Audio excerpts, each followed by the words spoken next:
everyone. Good evening. I am Angie Lane. I'm the Chief Development Officer, and on behalf of everyone at Houston Ballet, I want to welcome you to Designing for Dance. This is the second part of a 4 series that's helping to build our appreciation and understanding as we lead up to the premiere of Raymonda in May. Just a couple of reminders before we start. If you could please silence your cell phones and smartwatches, that's very helpful. If you need to leave the theater at any time, just a reminder that there are exits on both sides of the dance lab, just behind the seats. I'm honored to introduce our speakers to you this evening. Moderating our lecture tonight is Sandra Fox, Head of Costumes. Sandra has been with Houston Ballet since 2019 and oversees the wardrobe department, including working with designers for new productions like Raymonda. Before calling Houston home, Sandra worked in Las Vegas for Cirque du Soleil for nearly 20 years. Please help me welcome Sandra.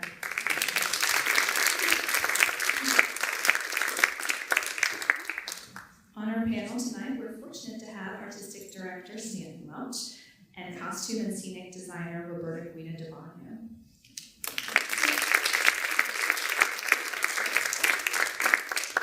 Stanton and Roberta have worked together on Houston Ballet productions before, like Giselle and Romeo and Juliet, and now Raymonda, which is Stanton's 8th full-length work for the company.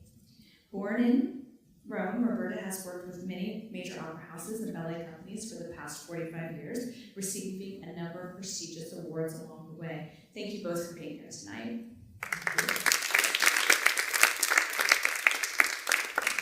And I want to thank each of you for being here tonight. Your support through attending performances, supporting our annual fund, our special events, and bringing others to the ballet helps keep us strong. Thank you very much. And with that, I want to turn it over to Sandra. Thank you. Thank you, Angie. It's so exciting to be here tonight to talk to Stanton and Roberta about Raymonda. But before we dive in, I thought we would kind of take it back to the beginning.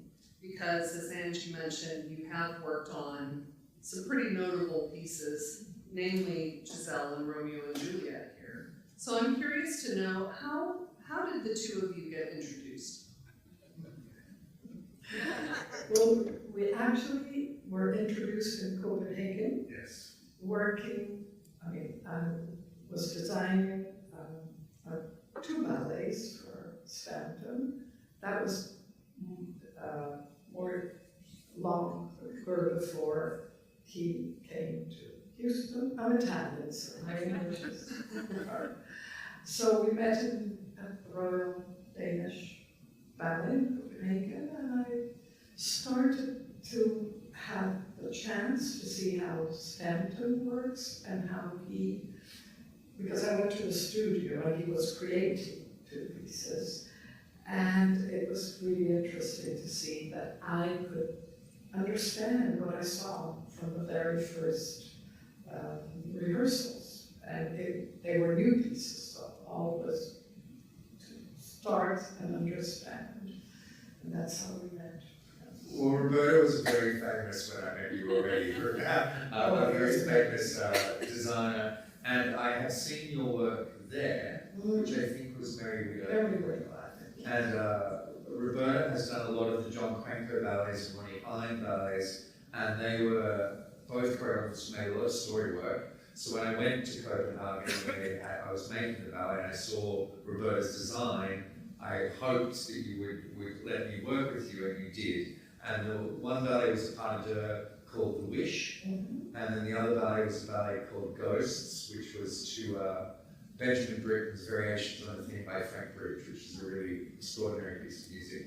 And the idea of that was all these different generations of ghosts within the Royal Danish Opera House that were still wandering around. So there were dancers from the 1800s, 1900s, all the way through, and the costumes were all those different periods. It was really a beautiful piece. And also the sets, we searched, remember, Yes. for all the prop. So all the set old base, pieces, yeah. everything with the dust, we kept the dust. And so then Roberta also has many ballets that we have had here that are not mine, including Ronnie Hyde's Merry-Go. The production that we have here is Roberta's, and when that became available, we bought it, and we have hers here. And we also did something else of yours. Maybe it's a crank but yeah, maybe Giselle. well, yeah. And then I asked her to come and make Bagno, which is something for us. So it's been a long time, the 90s, yeah. He was a baby. Roberta, what first interested you in designing? Well, I think creating all these different worlds and getting to live them in a way. So I had a privilege to have had an international background and a lot of beautiful things in my life. I live in Rome, where you have every corner is, I mean, we give it for granted, like, oh, yet another pillar, yet another, so, cobbles. With that, I also my family comes from Ferrara, which is one of the most Renaissance towns. Actually, the center of the town, where there's a crossroad called the Quadriglio degli Angeli.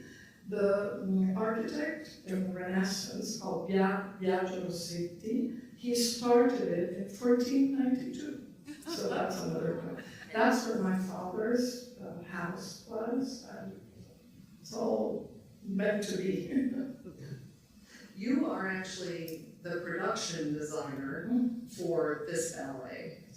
What is the difference in your approach to designing costumes for a piece or production design, or do you only do production design? I don't only do production designs, but it does go together because the sets are a frame. In a ballet, you can't really put something in the middle of the stage, which I do with Stanton's permission. We have staircases here, but of course they're functional to the choreography. So it has to fit together. It's like the same world, the costumes, the sets. So unless the production designer is their brothers or husband and wives, it's hard to match with anyone and of course, it all comes from what the vision that I get from Stanton, from the choreographer. So it all starts with clouds, and you try to go through these clouds and open up, and then you start visualizing. I visualize, I mean, everybody does probably, but absolutely everything. It's all, I don't read, I do, but it's really images. There's a lot. There aren't really that many people talented enough, I think, to do the full productions. They're in growing up, there were all these iconic designers like Georgiades and Peter Farmer and Desmond Healy and yourself and all. And now you find people work more in either scenic or costume, and a lot of work doesn't have scenic in the grand scape where there's a stairwell and functioning pieces of furniture. Now it's projection and a little bit more modern. So there are very few people capable, I think, of doing full production. Zeffirelli, is that I said the right name? Yeah. That is someone who was both, I think of as complete design. They make a universe. You make the whole universe, the whole planet. So is that how you knew that Roberta was the right person? Yes, that I've seen her make these worlds with these other choreographers, and they're people that I esteem, so I knew that she was a world creator, and I've seen it. So of course, I think there's a little bit of cheating. When we made Romeo, it is her father's door that is part of the Romeo set, and I think all the way through Raymonda you can see parts of her apartment, because there were such beautiful pieces of furniture, and we kept saying, what can we have that they would have? It's like, well, that chair and that armoire. So I think the history of where you live and who you are also is a part of all the work that's part of your universe. That's why I say it's a privilege. I didn't, I inherited it, or I was grown into this, and as I said, Italy, with all it's an incredible history world, so everything you see is, and you give it for granted. It has to be inspirational. Yeah.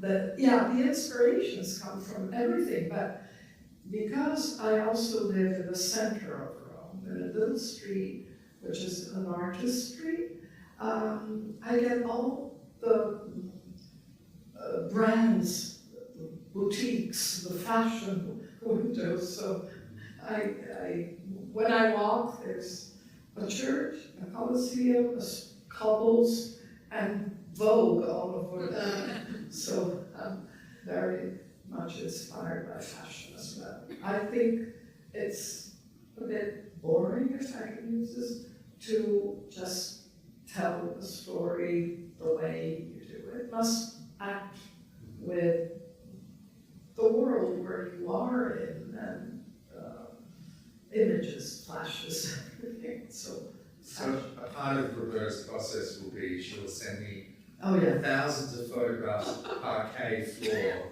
from the church she's in or the art gallery she's in, and she'll be in Poland or then Rome or then London, and it's a palace and there's a block of floor, and then we're discussing all these the colours of the wood in the floor and the texture and the size of it. And that is part of every part of the process, from a window frame to a door handle, lots of door handle photos.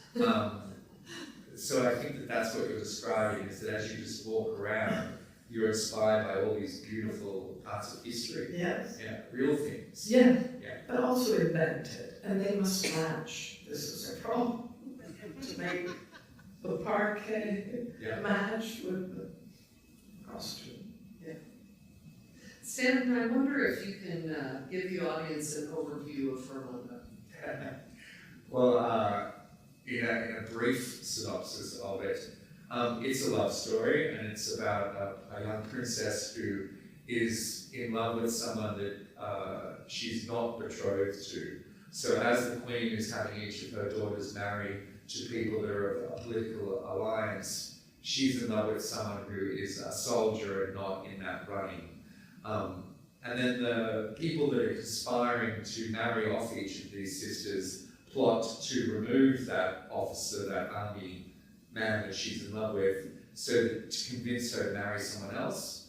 And that's kind of the plot twist. And of course, it is a happy ending, which I think people know. So she does end up, he has not been killed, and he comes back, and they end up together. So it's a love story, I think, and it's about a young princess finding and deciding on who she will marry. How did the initial discussions start for the designs? Do you tell her the story and bring her into that world? I write a synopsis, and then from the synopsis, it's relatively detailed. It's not well written, but it describes everything and who the characters are, and then there'll be character briefs for each of the people.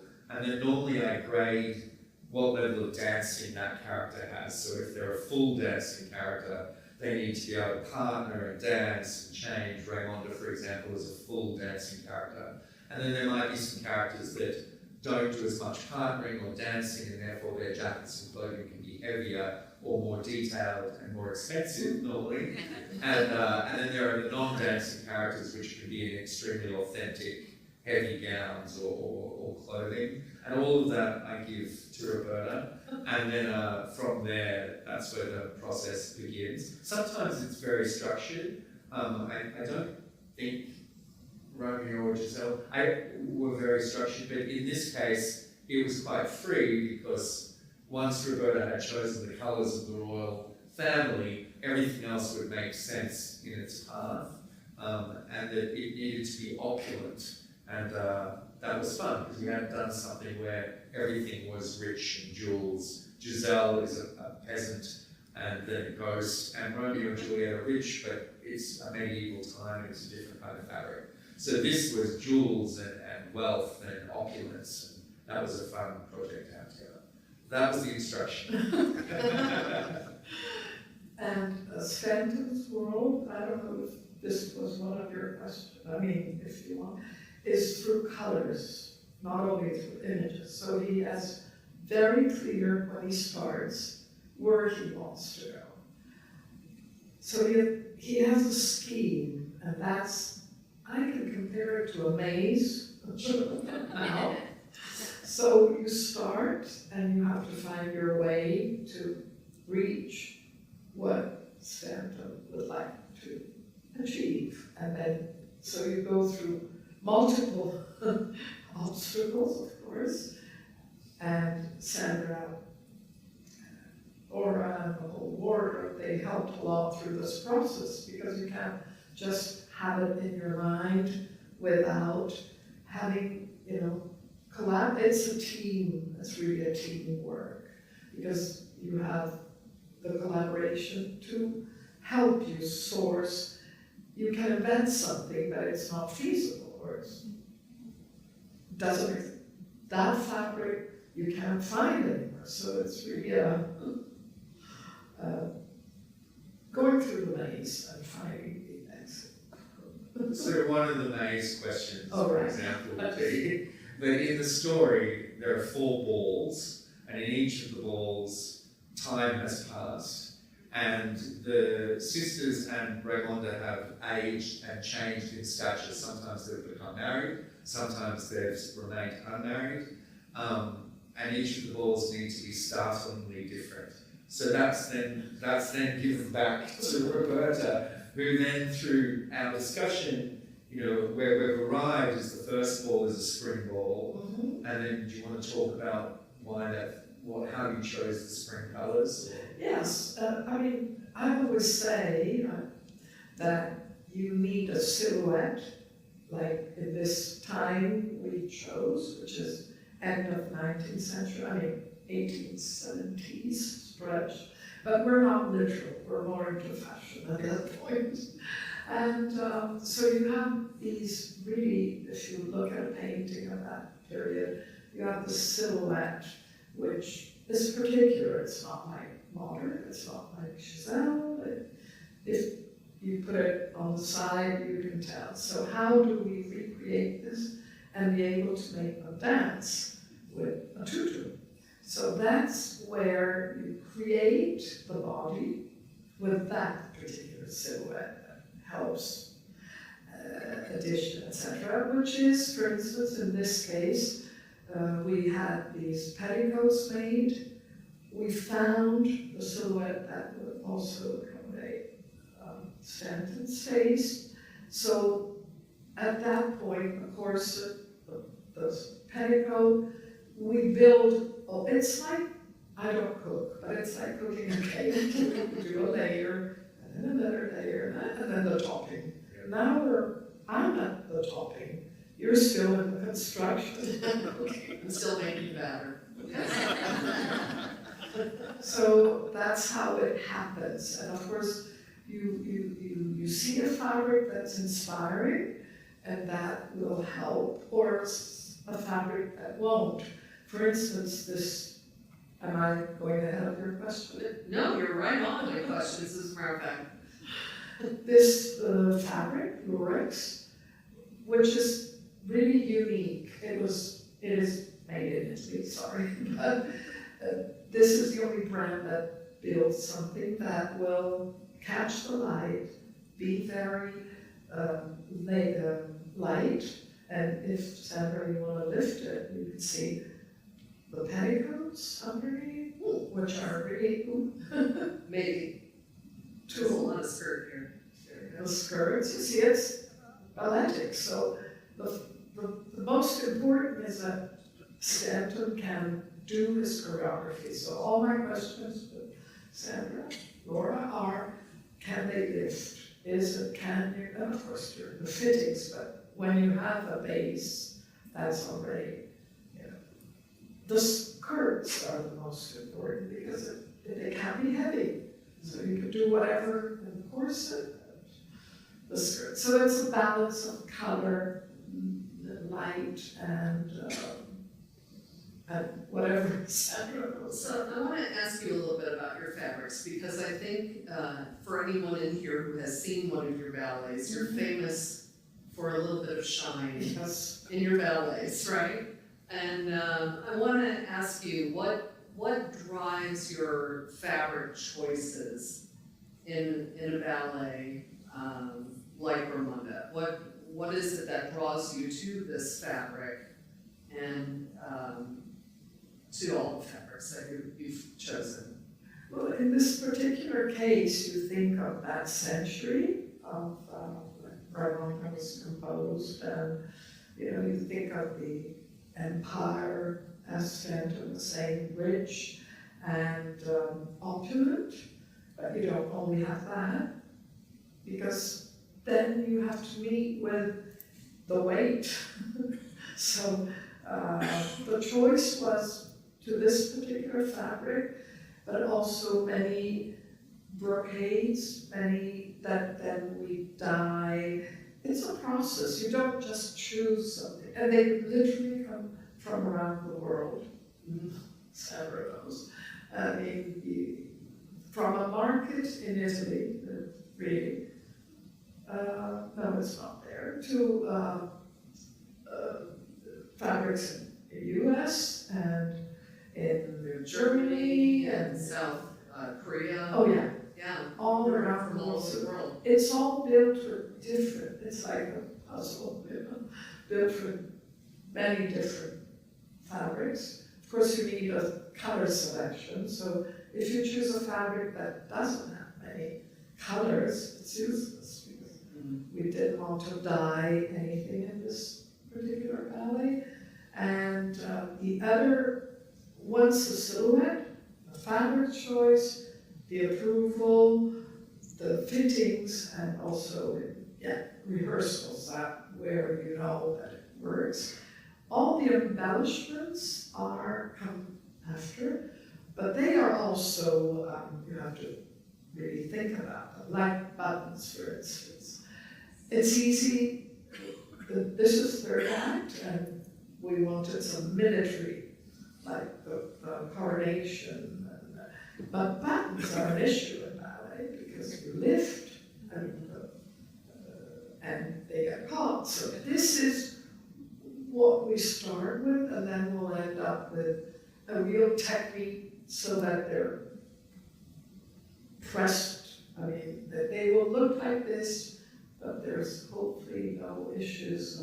So it's a lot of really techniques that come through experience and through.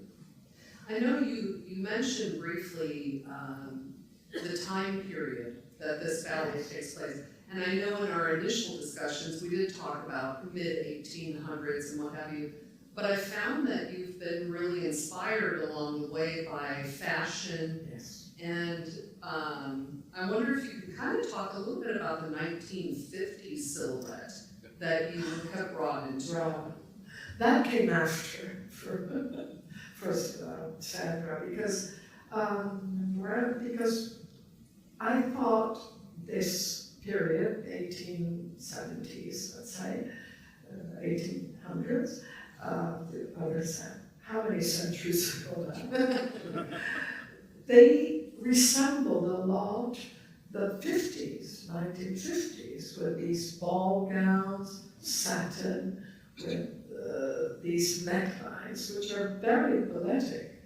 And so all of a sudden I told Sandra and Laura, let's switch to another century, but without showing. So you see, it's a lot of inspiration. So I'm not literal about the cut of that particular century or the year, the August 1980, something like that.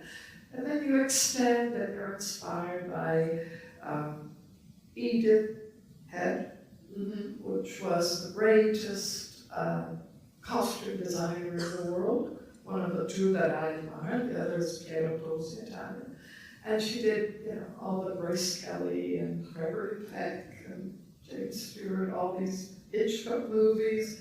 So they were very balletic, we ended up thinking. And so we don't really care about the literal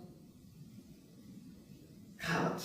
Yeah. And we go with all gowns, which are good for ballet. Yeah, it's beautiful. So costume-wise, how do you make Raymonda stand out amongst her sisters?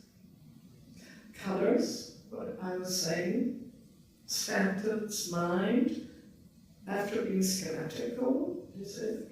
Mhm. He thinks he's rightly so that the public, because we don't have words, it's not opera, so we must know who they are, how they meet through colors. So if a sister, one of the sisters, hasn't been married but yet to a certain Jew, they will not match the color. They will match only when they meet. It's quite complicated, and I keep asking.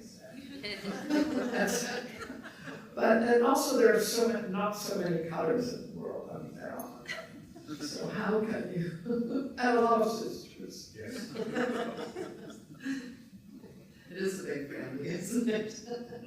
So Roberta, you're based in Italy, as we mentioned, right? But the team is here in Houston, so I'm curious, how have the two of you been able to work when the design is spread across the ocean? What have been some of your challenges, and what have you found has worked really well? Well, I must say technology, because when we started in Copenhagen, Well, you were the first person I knew had iPad that I'd ever seen was Roberta, and that all of the photos of all the fabric and places were on your iPad. And then when our phones caught up to our iPads, and now it's on the phone, but you're extremely tech savvy for images and inspiration. So every color or choice has dozens of images that sort of have led you to that color or to that fabric or to that silhouette. If you come to Rome, come and see me, I have millions of, like the word, samples and fabrics. And when Stanton, Laura, and Sandra was in touch, they came, we did a whole, how do you say, outlay. Presentation, basically, Like- out all of the. And we, of course, FaceTime, Zoom, we managed to be in touch. And so it helps nowadays. It was harder at the time. Yes, and I'll just, so there are thousands of swatches of every fabric, from leathers to every color that you can imagine, and then you take those swatches and match them into family groups and act by act and scene by scene. And it's not just ever one piece of fabric, it's 7 or 8 pieces of fabric per costume. And that's what we will do until that's sort of all stuck on a piece of paper with a pen or a pin, and then that becomes something that fills into what we call the Bible, which then has all the fabric choices and the color range for each individual costume, each character, each act. And each character has multiple colors, multiple fabrics. Yeah. And that's just the costume. The scenery has the whole same The process for the scenery. But for Raymonda, she changes costume basically every time you see her. So in Act 1, she's in probably 5 costumes, and so it's a lot of costume changes. And they'll have to match, or not match, on purpose with someone else. Partners, sisters, corps de ballet, because then you have, so it's like a map. You put, all around the basic colors of the multitude, and then you say that, the individuals, and see that they're not doubled, that I think what complicates it too is you did this in Rome, Yeah. you chose items, you brought the swatches over, then the reality is, oh, they're out of this one. So then we have to find something else, and then maybe that changes the whole group. And, you know, so it takes so long to get to where you really feel like, okay, we can purchase now. Because, or we better purchase that no matter what, because we know we want it, you know, and then what's gonna fill out the rest of it, so. And I don't think people outside of our industry know that happens, so that every bolt of fabric is unique. So it might only be that one bolt, and we'll buy it and store it, and then that will make all of the bodices of the tutu, but you have to make 20. So it becomes the strips, and then you fill in the strips with a different fabric because you only have that X amount of fabric. As a non-wardrobe person, that still blows my mind that you can see something and literally in 2 weeks it's gone and you'll never find it again. You'll never have that colour or that shine. Every costume you see is unique of its time and it can never be replicated the same again. Yes. That's an amazing thing that I don't think people outside of wardrobe realise. I didn't realise. Well, you talked a little bit about going into the market in Rome, Oh. where, you know, it's almost like a flea market, a small stall of, you know, some fabric pieces that have been imported from India, and that was in the summer, and now we're trying to find them, and do they have them, or have they already sold them, so. Constant challenge to the fabrics. But that was a little Indian market in Rome that was just Indian selling saris and traditional Indian clothing, and we just went through the bins of sari bins, showing Roberta colours until we had the 7 sister colours that we needed to. Put them on the sofa, and you remember, Nelson, when we did the Zoom with all the fabrics everywhere? Roberta, how is it different working with Houston Ballet from maybe other companies that you work with? I'm spoiled. You're spoiled. I've been spoiled by Houston. Aw. Well, the fact that Houston Ballet have their own wardrobe and they only do ballet, it's such a plus, because in other opera theaters around the world, including Copenhagen, they did everything. So you were a bit restricted. Here, you know, it's all about me right now.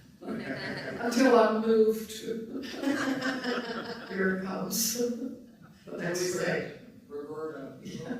Oh yeah, they remove me from the order because I have such a great time, and of course I'm here for a limited time. I'll fly back to Italy, and then we'll continue. But it was very well planned that we started in Rome, then I came, we did all that whole work, and then now Sandra, they're ready to go without me, and it'll only be a detail, and then I come back and say, can I have this one?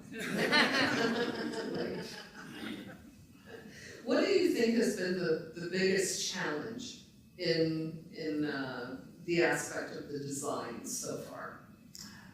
Well, yeah, the fluency, I mean, we have 10 sets altogether and 8 different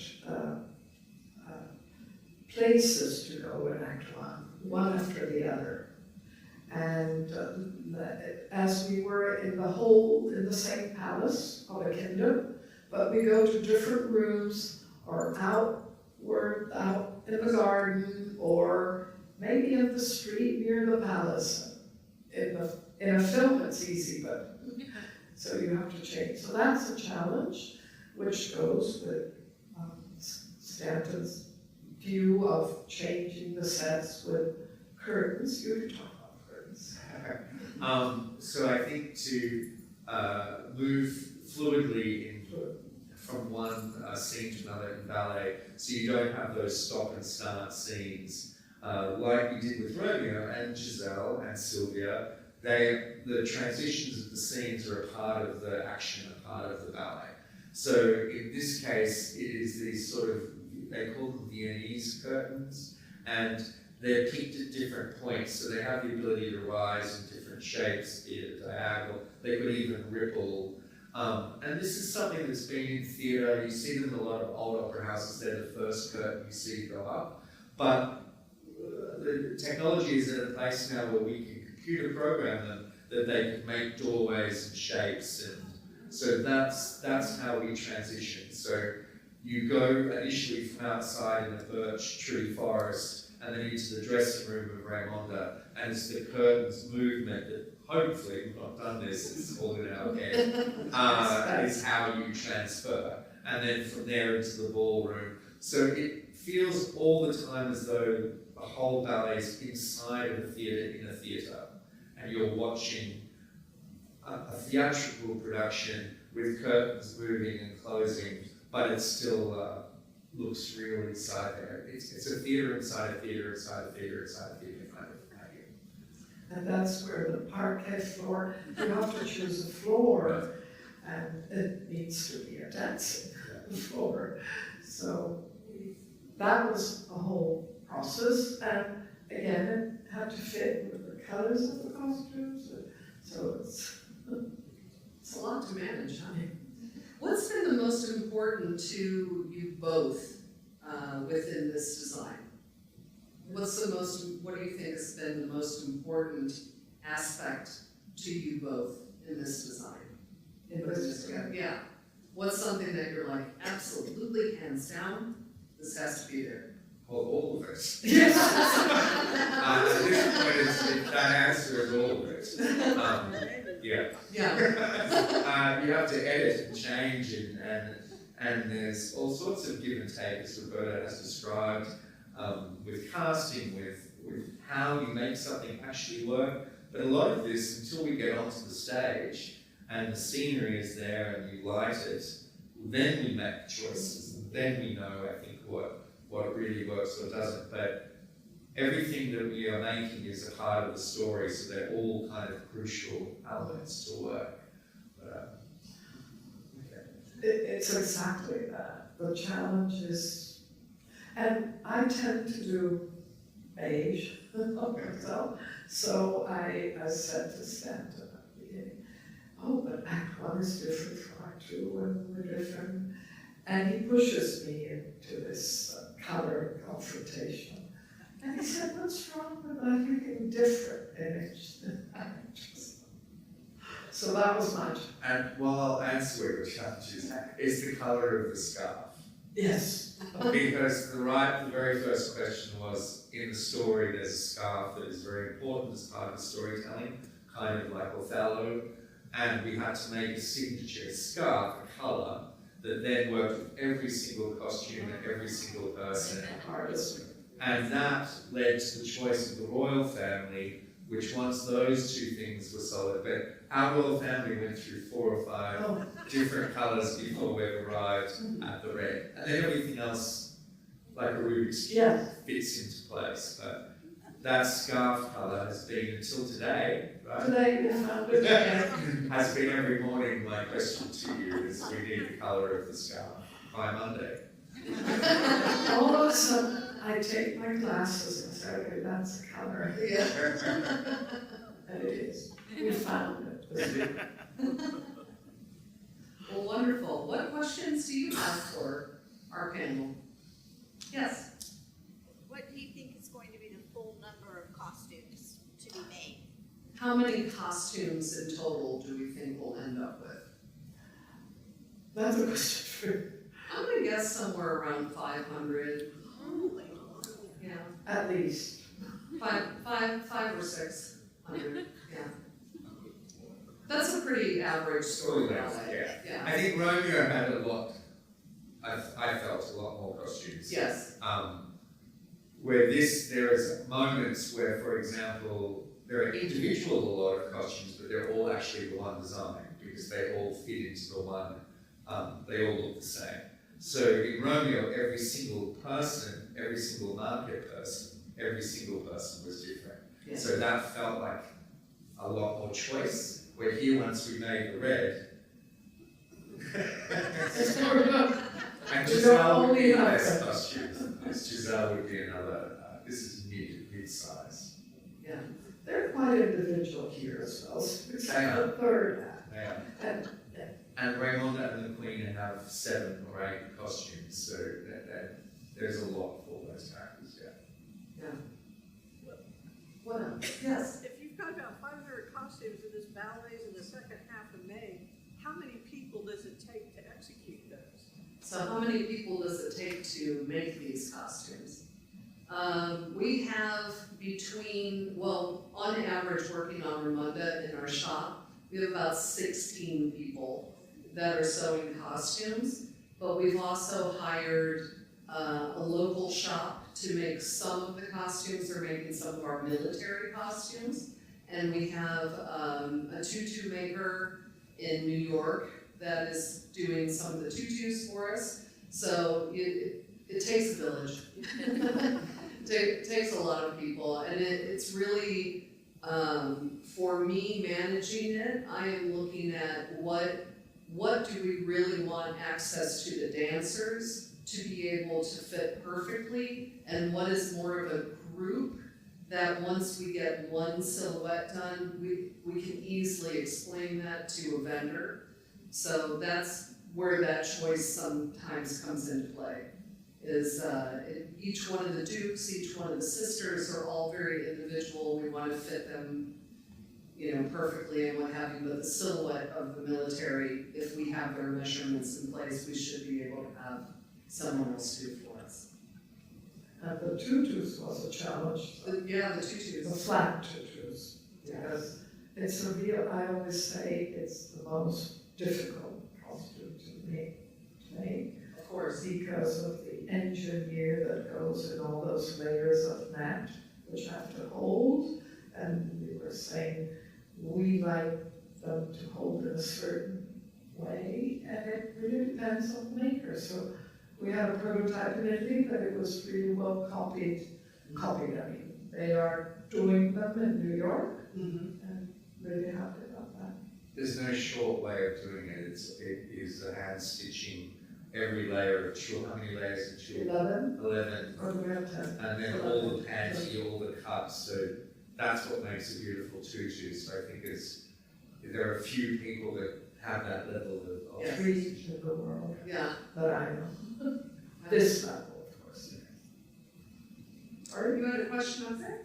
Yeah, since there are different casts sometimes, my question was like how the costumes are adjusted, since you would have different people doing it different things. Yeah. How are the costumes adjusted so that multiple casts can wear them? Yeah. When we receive the casting from Stanton, then we look at who all is learning that role. We determine if they are similar enough in body type. I think I was telling one of the tourists that came through the costume shop, all of our dancers are beautiful. There's not a big and a small. That's not it at all. But they all have minor differences in their body shape. And so we want to make sure that they're the same height maybe, or the same build, so that they can fit the same costume. And that's how I then can determine this person maybe stands out amongst this line as someone that we would need to do a costume for. Or if we did it for these 3 people, then we could have a second set. So that's how we come up with our initial list of what we're going to make to support the ballet. And then we have a lot of closures. We have a lot of hooks and bars, a lot of sets on them. That's very ballet, especially with tutus. That you'll see a bodice that can, maybe has a sizing range of 3 inches or more, depending on where you're hooking that bodice on the dancer. So we're used to sharing costumes and making sure that we're adjusting those to fit the bodies. And some of that will be in the designer. You would have to ask the designer to change something to make it fit multiple people, and or the opposite, when you find something that you can only fit, you know that we're spending all of our money on that costume, and we have to make 5. So there's always that give and take between all the design elements to make it fit everybody, and also to wash it. Okay, washing is important, and we can't have fabric that you wear once and then you come off and it's destroyed.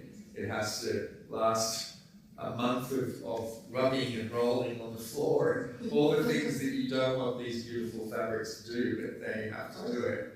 Yeah. So you tend to test them. Yes. Yes. I mean, the head of the wardrobe in the world, if I say, oh, I like this fabric, I will know, I tend to know. They will do, okay. Oh, will it tear them? Mm-hmm. And I always go and rub on it. Yeah. Because as Roberta was saying, that if you have a tutu on this, you wouldn't get very far because it would hook on every one of those buttons. So they would be covered or fabric or somehow pushed in. So dancers are always checking there's nothing you can catch your finger on, or another costume on a hook on your sleeves, catch on everything for men. Yeah, try to do every prevention before you fall in love with the fabric. And this is why I think these 2 costumes are, you can see that they're in this stage still, because it gives the idea. We have the fabrics, so they're ready to go, but we're still testing and putting the topping ready. And a lot of the costumes the bodices for the women, often the skirt and the top can be independent. So you can have a longer skirt and a shorter skirt that matches the same corset of the top, and that would work with the tutu as well for dimension this way. So there's a lot of sizes in there, more sizing inside those costumes than you would imagine there to be. Actually, if I can quickly say, if you want to turn it on the side, you can see what I was saying about the silhouette. You see that, that it does like a bustle or... Really inspired by the 50s, for sure. After all. Yeah. It's beautiful. What else? Yes. What is the most expensive fabric you've ever bought for either? Opera. Opera? For this Movies. production, what is the most? In a movie. Oh, for any What's the most expensive fabric you have ever used in any show, movie, or opera? Well, again, it's not the fabric, but it ends up, maybe the fabric is not that expensive, but the process in the making of the costume adds, and it becomes $1 million. But I tend not to use silks because they're not theatrical to me. I mean, they're expensive, they wear out, but also you can have the same result with some viscose, poly, or, it's a matter of looking at things from far. So I do use expensive fabrics. Well, there is one. It was a waistcoat of Don Pasquale in the opera, that was. But we needed it. So that's easier. I think for ballet sometimes the fabrics have to be more wear and tear. We don't spend 1,000. No, Yeah. but that was this. No antiques in ballet. They're all fabric that could run. Yeah, we have a real wide variety on the show. You and I were talking about it today because we were fabric shopping. Yes, we do. And we have some fabrics that are $4 a yard. Yes. Probably the most expensive on this is $150 a yard, but it's a very minimal amount of that. So it really is kind of bang for your buck, right? We're not doing 20 dancers and $150 a yard. That's a different show. You know what I mean? And so, you have to be sensible about it, but how can you, sometimes like Roberta and I were talking, you can buy a $4 fabric, and it's gonna be amazing. Sometimes you buy a $4 fabric and you have someone dye that fabric, paint that fabric, embellish that fabric, suddenly it's $250 a yard. You know what I mean? So it really depends on what it is you're doing with that fabric. And sometimes you find the perfect fabric and it's $80 a yard and you go, okay, well, it's just gonna be perfect, you know? So it really varies. And, you know, you tend to know, and I'm the happiest person when it's $4. We found Yeah. $8 is enough. It's a balance. Yeah. Definitely the sari bid was digging into, and Roberta was in there digging through with everybody to find those deals. So there was some that made, I don't know how many costumes were made out of those, Yes. which were many cheap. And now we need, because also colors, you might not find something in the right color. So you'll have to go to the more expensive, so it's really a variation that. You have a question? How long have you been here for this production? How long will you be here? What determines the length that you will be here, and will you be returning? And when, Will you be returning? oh, yes. So how long has Roberta been here visiting and and will she be back is the question? Yes, I've been here in June, as I said, May or June. Last May for 3 weeks, 2 weeks. Now I'm here for another 3 weeks. And we went to you. That was the initial part, so it's Yeah. really important that we sourced everything and we could, I mean, Stanton is so busy and we're all so busy. So it was just, he came to, set it all up. And then, yes, I came in June or May last year. And now I'm here, and then I'll come back in May. But the sets are floating. No, they're not floating. They're on their way in 4 Yeah, days. they're literally floating on a boat right now. So they left the day I left to come to Houston, which was on the 16th. The sets were, I said bye-bye. So it's, yes, I will be in May for another 3 weeks probably. It's normally 3 visits is what Yes. the average would be. Yes. How long does the whole process take from when you first start your conversations to the first rehearsal with the sets and the costumes? About how long does that take? How long? How long have you been working on it, Stan? 2 years and a half it will be when we're all. Sure. Well, if you talk from concept, it can be any extended period of time. I think if I'm going to talk in an ideal circumstance, you would want about 2 to 3 years of talking to the designer before the show. And that just gives you a comfort level and a build level. It gets you more bang for your buck. You can search for those bargains better and get more product, it feels like. But things change and there are, so I think this time I've had about 2.5 years, of talking. Yes. So were the sets built in Italy or where were they built? Part of the 90% of the sets, 80% maybe, were built in Rome, in the outskirts, and it's a very well-known workshop who builds for all the theaters in the world. But they did a bid with other workshops in other countries, and they ended by being the best. Bang for your buck, I think.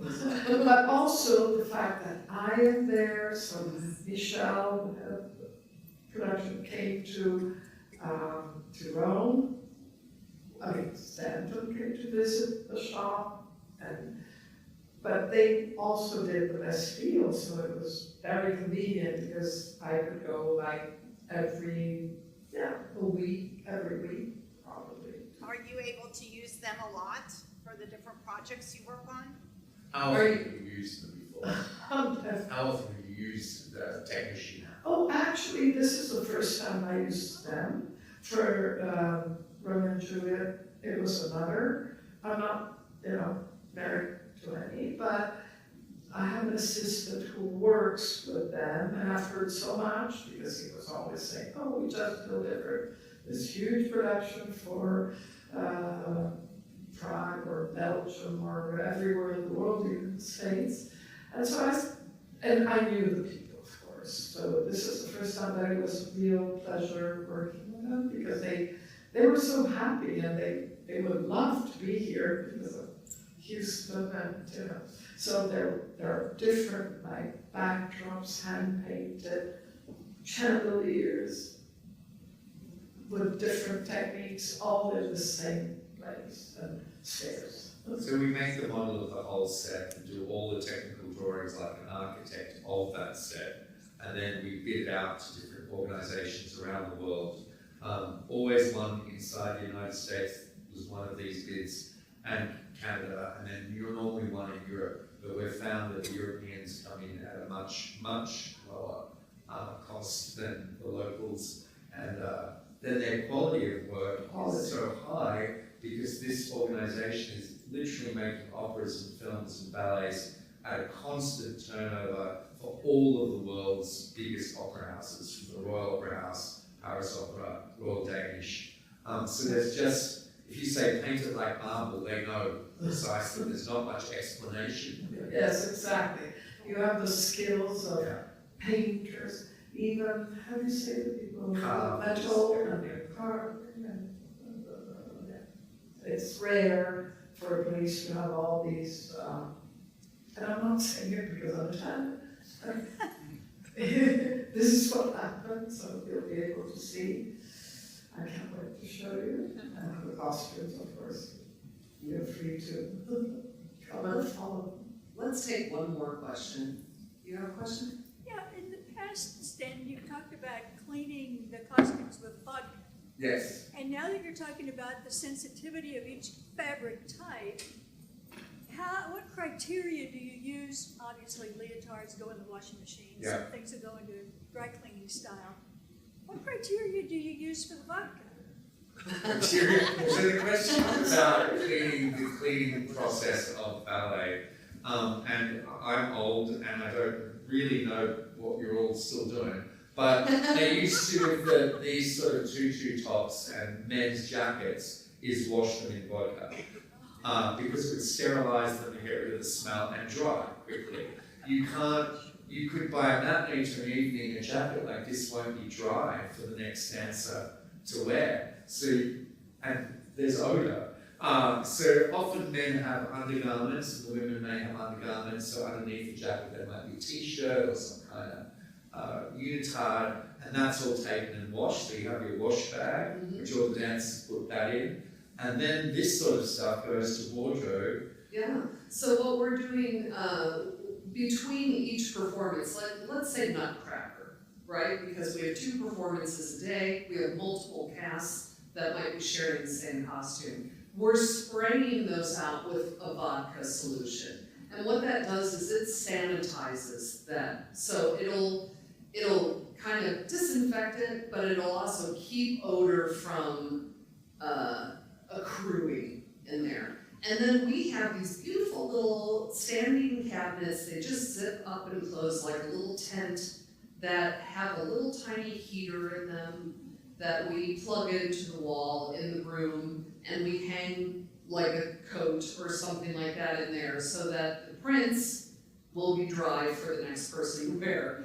And anything that we can wash, we are washing. So anything that is next to their body, that is a layer that is designed to be washed, we will wash. Whether it's in between shows or it's at the end of the night.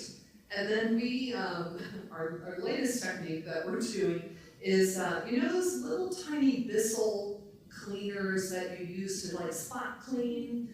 We use those on costumes. So instead of sending a big dry cleaning out in the middle of a performance, we call in a small crew, maybe 2 people, and they come in with those little tiny green machines, and they literally wash this area of a jacket. So like flowers is a good example of that. That has so much embellishment on it. There's no way we can send that to the dry cleaner and get it back dry in time, and it would cost a fortune. So we choose to just basically clean that like we would a carpet.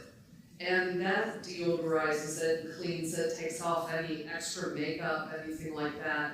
And it keeps that fabric from shrinking as it would if you washed it. It's pretty amazing how that works so well. So we have several different techniques that we do to make sure that things are sanitized, things are definitely clean and look the way that they should, and that what we're sharing amongst dancers, that there's not icky germs being passed around to everyone that's wearing the costume or wig. It's the same way with wigs, that we will spray those out as well with an alcohol solution so that we're sanitizing the wigs as well. So yeah, that's how we do it. It's a lot of drinking in wardrobe. Yes. High vodka bill. Yeah. Why do we have all this cranberry juice? Well, thank you both for